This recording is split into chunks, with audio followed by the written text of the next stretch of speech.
তো আজকের আলোচ্য বিষয় হচ্ছে যে মাইকেল মধুসূদন দত্ত রচিত একাদশ শ্রেণীর ঈশ্বরচন্দ্র বিদ্যাসাগর। তো আজকে আমরা সংক্ষেপে সেটি আলোচনা করব এবং সহজভাবে তুলে ধরার চেষ্টা করব যাতে প্রত্যেকটি ছাত্রছাত্রী সুন্দরভাবে এটি বুঝতে পারে। তো আমরা যদি এর উৎস দেখতে যাই তাহলে কি দেখব যে মাইকেল মধুসূদন দত্তের ঈশ্বরচন্দ্র বিদ্যাসাগর কবিতাটি তার চতুর্দশপদী কবিতাবলী, যেটা 1866 সালে হয়েছিল, থেকে নেওয়া হয়েছে এবং এটি ওই কাব্যগ্রন্থেরই 86 সংখ্যক কবিতা।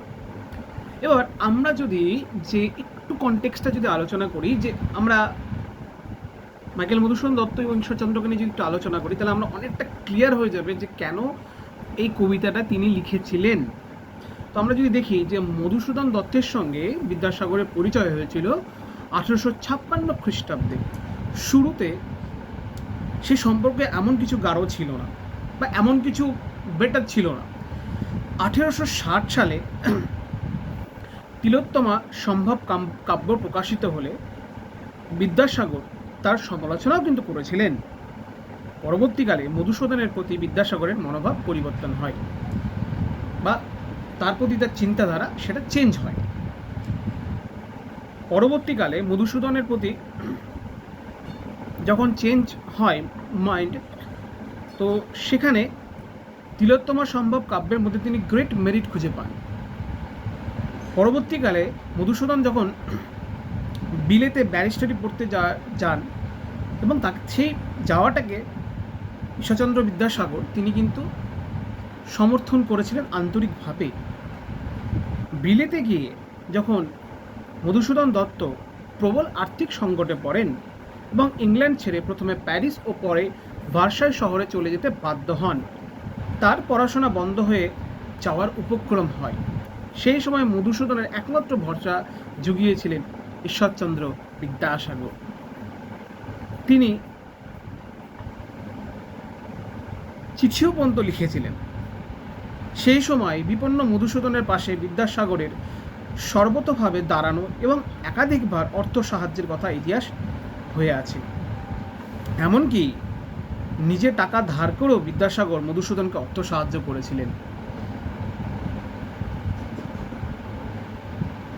কিন্তু তার জীবনে বিদ্যাসাগরের অবদানের কথা মধুসূদন স্বীকার করেছেন একাধিকবার ব্যক্তিগত চিঠি এবং কবিতায়। ঈশ্বরচন্দ্র বিদ্যাসাগর কবিতাটি বিদ্যাসাগরের প্রতি মধুসূদনের তেমনই একটি সম্মান জ্ঞাপন। তো আজকে আমরা এইটা থেকে বুঝতে পারছি যে কেন তিনি এই কবিতাটি লিখেছেন। তো এটা থেকে আমাদের কিন্তু কনটেক্সটটা অনেকটা সোজা হয়ে গেল।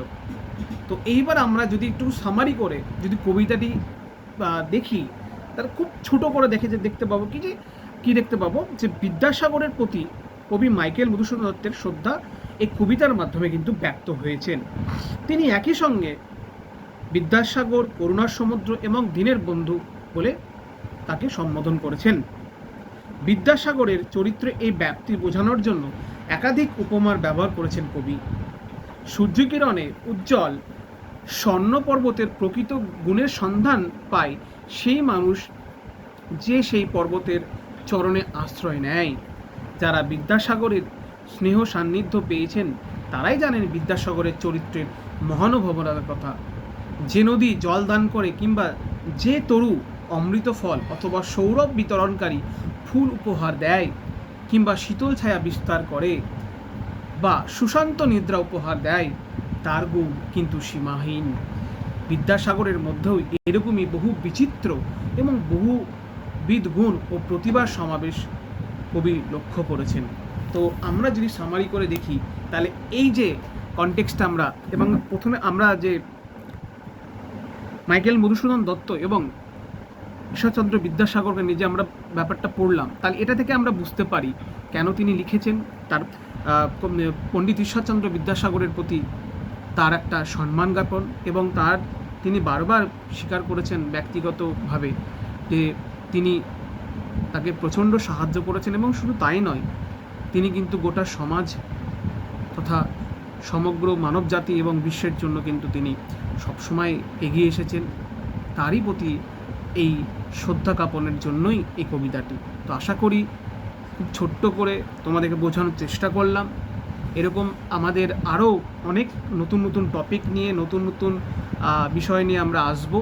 তোমরা একটু সাপোর্ট করো। তোমাদের যদি কোনো ডিমান্ড থেকে থাকে তোমরা অবশ্যই আমাকে বা আমাদেরকে কমেন্ট বক্সে জানিও। আমরা বিভিন্ন বিষয়ের বিভিন্ন টপিকের উপরে আমরা ভিডিও করব। তো সবাই ভালো থেকো। আজকের মতো এখানে ভিডিও শেষ হলো। Thank you.